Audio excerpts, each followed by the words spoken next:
menyampaikan pemaparan tentang tema yang diberikan oleh panitia, yaitu cegah stunting itu penting, dengan agenda pertama-tama kita akan mengupas apa itu stunting. Yang kedua, penyebab terjadinya stunting. Yang ketiga, dampak dari stunting. Dan yang keempat, pencegahan stunting. Apa itu stunting? Kira-kira ibu-ibu ada yang tahu stunting? Pasti tahu semua ya Bu ya? Ya betul. Stunting adalah gangguan pertumbuhan dan perkembangan anak akibat kekurangan gizi kronis dan infeksi yang berulang yang ditandai dengan panjang atau tinggi badannya berada di bawah standar yang ditetapkan. Pengertian ini kita ambil dari Perpres nomor 72 tahun 2021. Next.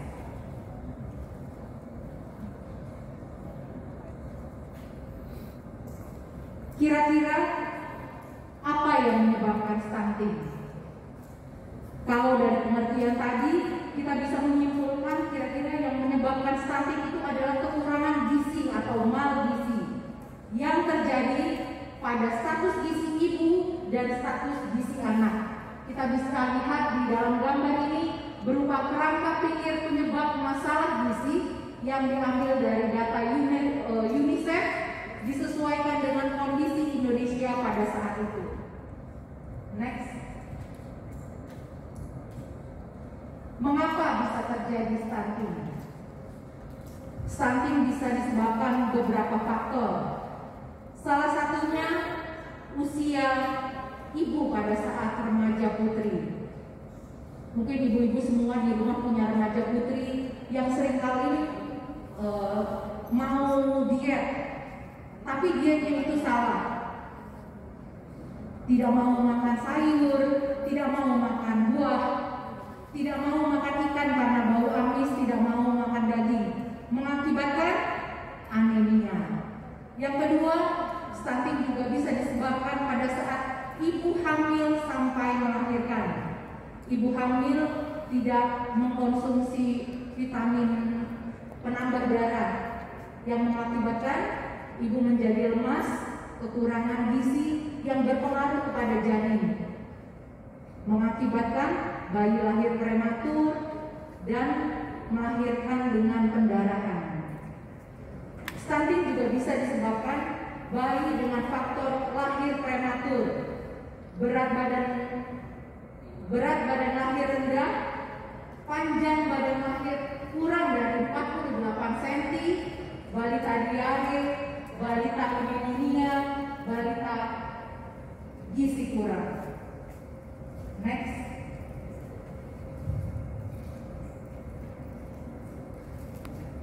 Apa kira-kira yang menjadi dampak dari stunting ini?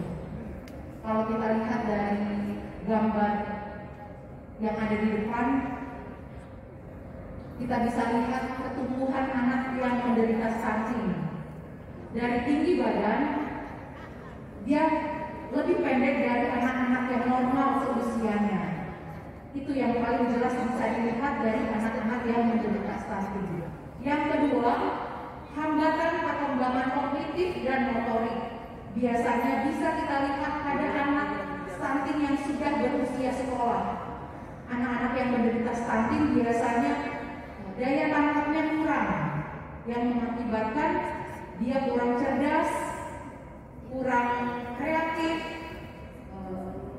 dan sering sakit sehingga dia sering bolos dari sekolahnya.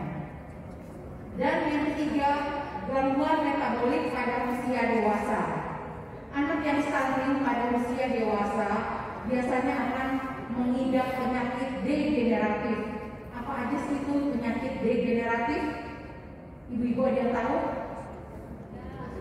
Obesitas, benar sekali Bu, obesitas. Yang kedua apa aja lagi Bu? Diabetes, penyakit paru-paru, penyakit jantung. Sayang sekali ya Bu ya, pada saat dia dewasa, seharusnya dia di usia produktif, harus mencari uang untuk keluarga, tapi dia mengidap penyakit degeneratif sehingga dia banyak memakai waktu untuk pergi ke rumah sakit. Aturannya bekerja, tapi dia harus ke rumah sakit untuk berobat. Kira-kira inilah yang menjadi dampak dari stunting. Next. Apa yang harus dilakukan? Intervensi stunting perlu dilakukan sebelum dan setelah kelahiran anak. Apa yang bisa dilakukan sebelum lahir anak tersebut? Kita bisa memberikan gizi yang baik kepada ibu yang sedang hamil. Karena apa? Menurut statistik dari sumber Riskesdas 2018, 23% bayi stunting dilahirkan oleh ibu yang kekurangan gizi. Lalu stunting juga bisa dicegah setelah bayi lahir. Setelah bayi lahir, kita lihat data di depan, stunting meningkat signifikan pada usia anak 6 bulan sampai 23 bulan.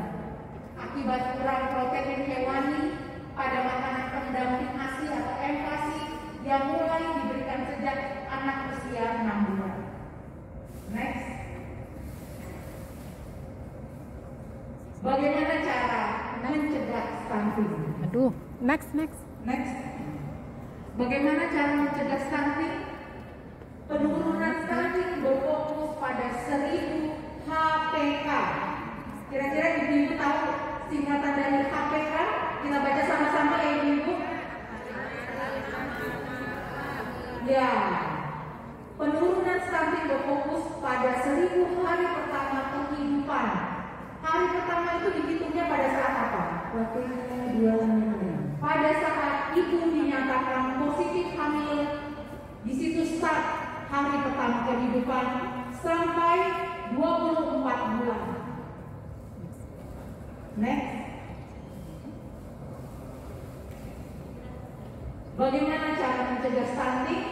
Stunting dapat dicegah mulai dari ibu berusia remaja putri sampai ibu hamil dan bersalin dengan menerapkan diet tinggi kalori, tinggi protein, dan tinggi zat besi ditambah dengan mengkonsumsi suplemen penambah darah. Next.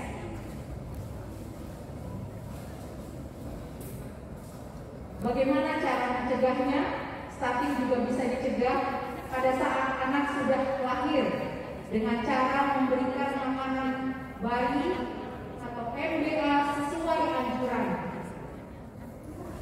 Anak usia 0 sampai 6 bulan hanya diberikan ASI eksklusif. Ibu-ibu tahu nggak artinya ASI eksklusif? Ya, betul.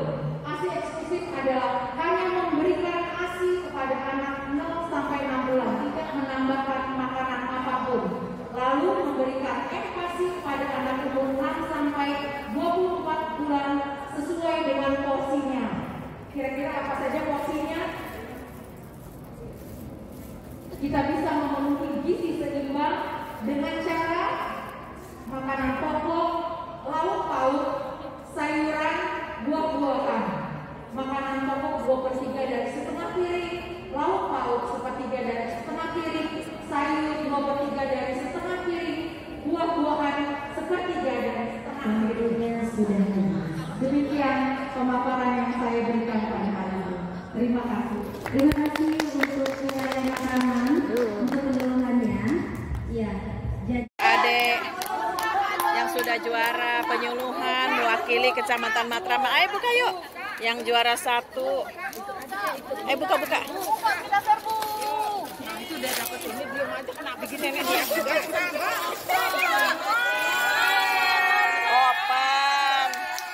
Open. Oh iya. Alhamdulillah.